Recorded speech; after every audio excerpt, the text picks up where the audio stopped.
Russia's invasion of Ukraine has drawn parallels with Taiwan, a global flashpoint far to the east with the potential for an even more destructive conflict. Taiwan, a self-ruled island of 24 million people roughly 100 miles off China's southeastern coast, is a vibrant democracy that, like Ukraine, has lived for years under the cloud of conflict with a vastly more powerful authoritarian neighbor. The war in Ukraine has rattled many in Taiwan, renewing interest in preparing to resist an invasion by China, which sees the island as part of its territory and has vowed to take control of it if necessary, by force. Russia's offensive likewise is offering lessons that China's military, the People's Liberation Army, can take on board should it decide to launch an assault across the Taiwan Strait. US President Joe Biden's warning the US would defend Taiwan against Chinese aggression has made headlines around the world and put growing tensions between the small democratic island and its neighboring autocratic superpower back under the spotlight. Less than a decade ago, ties seemed to be on the mend as the two sides separated by a strait that is fewer than 80 miles wide at its narrowest point deepened economic, cultural, and even political engagements. But today, relations are at their lowest point in decades, raising fears of military escalation, even as experts caution that an imminent all-out war remains unlikely.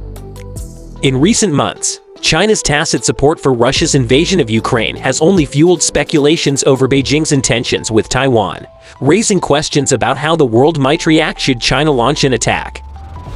Though the White House quickly downplayed Biden's comments, no other country is as deeply intertwined in the dispute as the United States, which has a complicated history with both sides and has long trod a delicate middle path. China's authoritarian turn under leader Xi Jinping and plummeting relations with Washington have pulled Taiwan closer into the orbit of the US. This has infuriated Beijing, spurring it to unleash more pressure on Taiwan and sending cross-strait relations on a downward spiral. Here's what you need to know about the island increasingly at the forefront of US-China clashes. Taiwan, which has long been inhabited by indigenous peoples, became part of the Chinese Empire in the 17th century. It was then ceded to Japan in 1895 after Imperial China lost the First Sino-Japanese War. The island remained a Japanese colony for half a century until the end of World War II. Following the Allied defeat of Japan, China's ruling nationalist government, led by the Kuomintang, took control of Taiwan.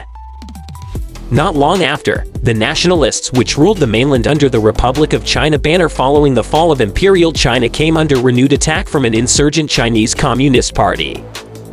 The two sides entered into a bloody civil war that resulted in the eventual defeat of the nationalists who fled to Taiwan, moving the seat of the ROC government from Nanjing to Taipei.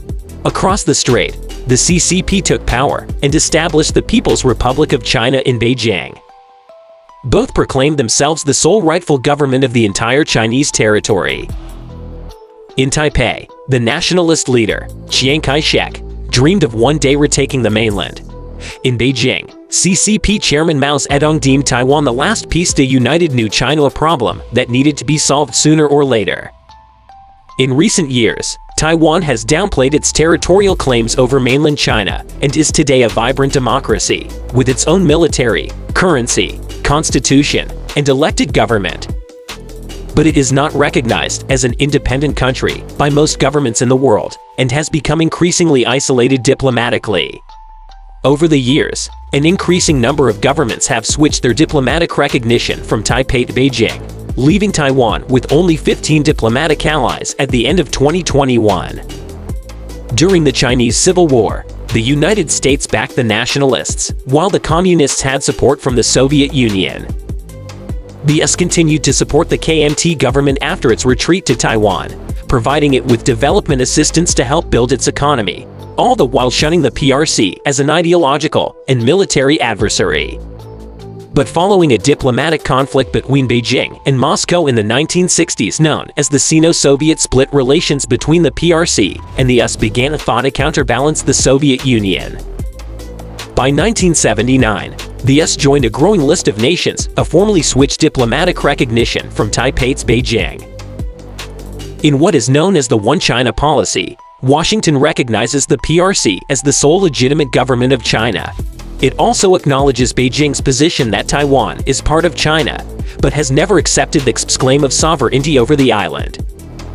Meanwhile, The US continues to retain close unofficial ties with Taiwan under the terms of the decades-old Taiwan Relations Act, facilitating commercial, cultural, and other exchanges through the American Institute in Taiwan, the de facto US embassy in Taipei. Washington has also been supplying the island with defensive weaponry, but it has remained deliberately vague on whether it would defend the island in case of a Chinese invasion, a policy known as strategic ambiguity. This is meant to keep a lid on the showdown by deterring China by keeping open the possibility of a US military response. At the same time, it's aimed at depriving Taiwan of US assurances that could prompt it to declare official independence. The goal is to preserve the status quo and avoid a war in Asia, and it has worked, allowing Washington to walk the tightrope of relations with both sides. But under Biden, that strategic ambiguity has become somewhat less ambiguous. Since taking office, Biden has said on 3 occasions the US would be willing to intervene militarily should the Chinese attack, though the White House has rushed to walk back his remarks each time. But his latest warning against Beijing carried extra symbolic weight. It was made right on China's doorstep during his first trip to Asia as president, which is aimed at uniting allies and partners to counter China's rising influence. As expected, Beijing has reacted angrily to his remarks, expressing its strong dissatisfaction and firm opposition, and accusing the US of playing with fire. For decades since the founding of the PRC, animosity reigned between Beijing and Taipei, with trade, travel, and communication largely cut off. Military conflicts continued to flare up, with the PRC shelling several outlying islands controlled by the ROC on 2 separate occasions. But tensions began to ease in the late 1980s, allowing limited private visits, indirect trade, and investment to cross the strait. The ties reached a peak in 2015 during a historic meeting between the heads of the KMT and CCP in Singapore. And under Roman Jinping, China has become increasingly assertive in foreign policy and grown more authoritarian at home. Its relentless crackdown on democracy and freedoms in Hong Kong has further alienated many people in Taiwan, who fear they could face the same fate were they to be under Beijing's rule.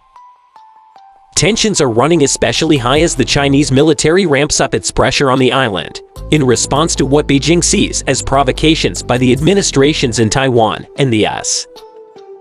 After aggressive military displays from Beijing in 2021, Taiwan's defense minister warned that China would be able to mount a full-scale invasion of Taiwan by 2025, prompting discussions on potential armed conflict.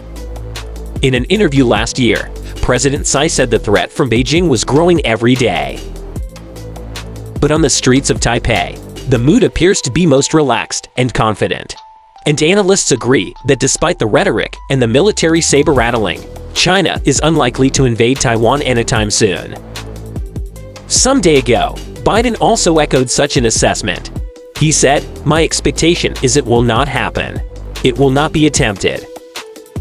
It remains to be seen what lessons Beijing would draw from the Ukraine crisis. It could become more cautious in its calculation in light of Russia's floundering invasion and the strong Western response. But on the other hand, Beijing could also conclude that any attempt to take the island by force will only get harder the longer they wait, as Taiwan may get more serious about its defense, and the US and its allies may get more serious about preparing with Taiwan for that fight. If China invades Taiwan, will America get involved in the war? Let us know your opinion in the comments below. Stay with us until the next video comes out.